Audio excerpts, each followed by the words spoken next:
Γεια σας φίλοι μου! Θα φτιάξουμε σήμερα μια πράσινη σαλάτα πεντανόστιμη με ρόδι και καρύδια. Θα βάλουμε μπαχαρικά, θα βάλουμε αυτό το ωραίο το μπαλσάμικο με σταφύλι. Πάμε να πλένουμε τα λαχανικά μας, να καθαρίσουμε το ρόδι, να σπάσουμε τα καρύδια, να τα έχουμε όλα έτοιμα για να σας τη δείξω.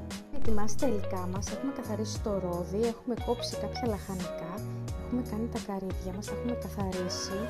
Έχουμε κόψει και το μαρούλι. Τώρα θα συνθέσουμε τη σαλάτα που είναι πολύ δροσερή. Το ρόδι είναι της εποχής τώρα. Να πάρετε και θα βάλουμε και το dressing από πάνω. Έχουμε κόψει την ντοματούλα μας. Να βάλουμε και τα αυγουράκια μας από πάνω.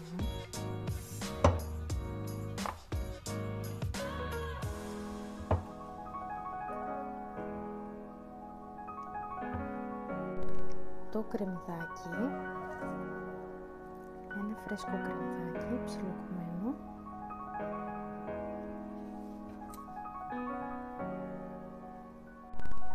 Βάλουμε ρόδι.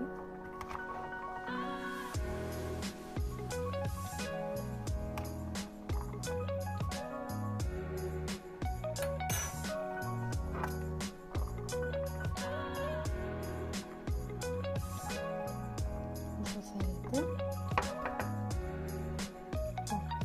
Και καρύδια.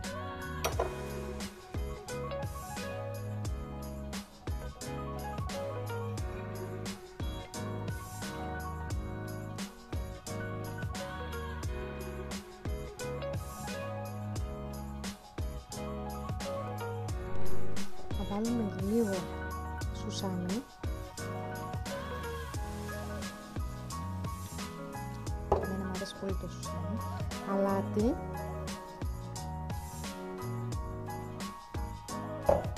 Λίγο πιπέρι.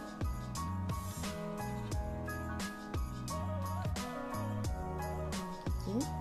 Ωραία, και θα κάνουμε τώρα λίγο λαδάκι θα βάλουμε και λίγο μπαλσάμικο. Και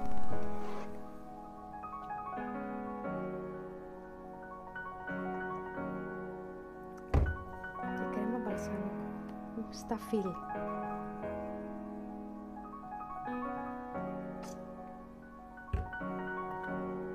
Είναι έτοιμη. Είναι έτοιμη η πράσινη σαλάτα με ρόδι και καρύδια. Δοκιμάστε την, είναι πάρα πολύ νόστιμη και μπορείτε να τη φάτε και να τη συνδυάσετε και με κρεατικά και με λαχανικά και απ' όλα. Αυτό ήταν το βιντεάκι μας. Κάντε ένα like και sub στο κανάλι μας για να συνεχίσουμε να μαγειρεύουμε.